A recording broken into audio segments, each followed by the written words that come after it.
After 9 years in office, are we better off under Daniel Andrews? It takes longer to wait for a hospital bed.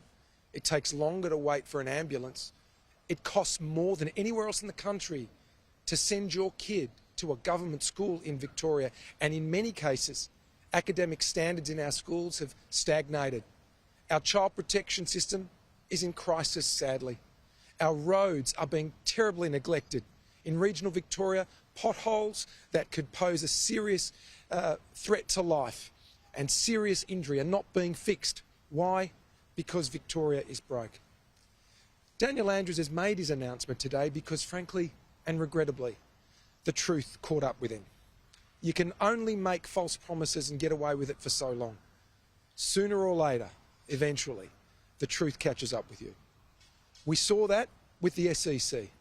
A glossy promise before the last election, but not a real dollar to show for it.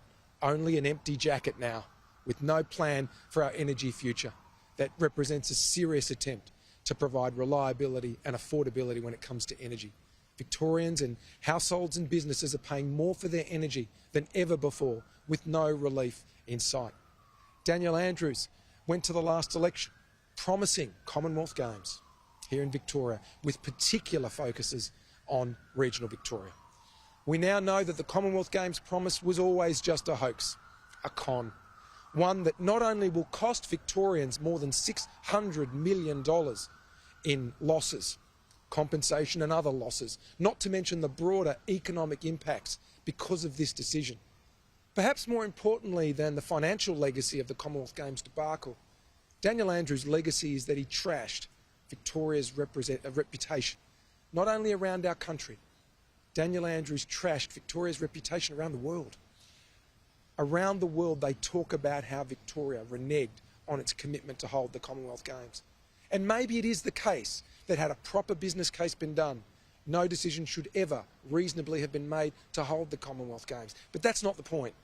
The point was Daniel Andrews, on a hoax, on a con, committed our state to the Commonwealth Games and then backed out, unceremoniously and in the most humiliating way for Victorians, and will pay the price for that for a very long time. That's not a legacy you can be proud of. And then, just last week, Daniel Andrews made promises to the Victorian people that he would fix our housing crisis. He looked them in the eye and he promised them that he would deliver 800,000 new homes in 10 years. He might as well have promised 8 million homes in 10 years, because in 12 months' time, we won't see 80,000 homes. And in 12 months' time, Daniel Andrews will not be here to deliver on that promise. He made a promise to the Victorian people last week when he knew that he was going to resign today. That's not a legacy anyone can be proud of. Victorians know the challenges we now face as a result of corruption, as a result of incompetence and terrible waste. And all of this comes at a price.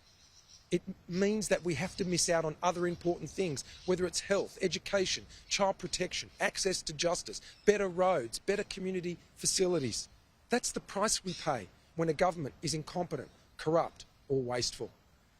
My vision is for a very different Victoria, one where we believe passionately that we have to build prosperity in our state so that we can share that prosperity no matter where you live, whether it's in inner Melbourne, outer Melbourne, our growth corridors or our rural and regional areas. The way to do that is to make Victoria a place to invest, an attractive destination. You don't discourage investment in Victoria by jacking up payroll taxes, land taxes, schools taxes, health taxes, and now holiday taxes. All that does is tell people that it's too hard to invest in Victoria. My vision is very different. My vision is the key to jobs and financial security, access to hospitals and ambulances when you need them, wherever you need them, is to build prosperity in our state, to believe in our ability to create an engine room for the nation. Victoria has always been a proud leader when it comes to economic development and growth. I want to get us back to that point. Why? Because ultimately we're here to look after people. And you look after people when you give them an economy that gives them jobs, and hospitals that are functional and accessible, schools where we have teachers and buildings that are conducive to good learning, with supports for kids who need it, child protection services that can look after those who are most disadvantaged. You can't do that if you don't build an economy that serves the people, and that's what we're here to do. There's another legacy that I want to talk about. Daniel Andrews has trashed Victoria's reputation as a state that once upon a time led the nation in ethical standards of governance.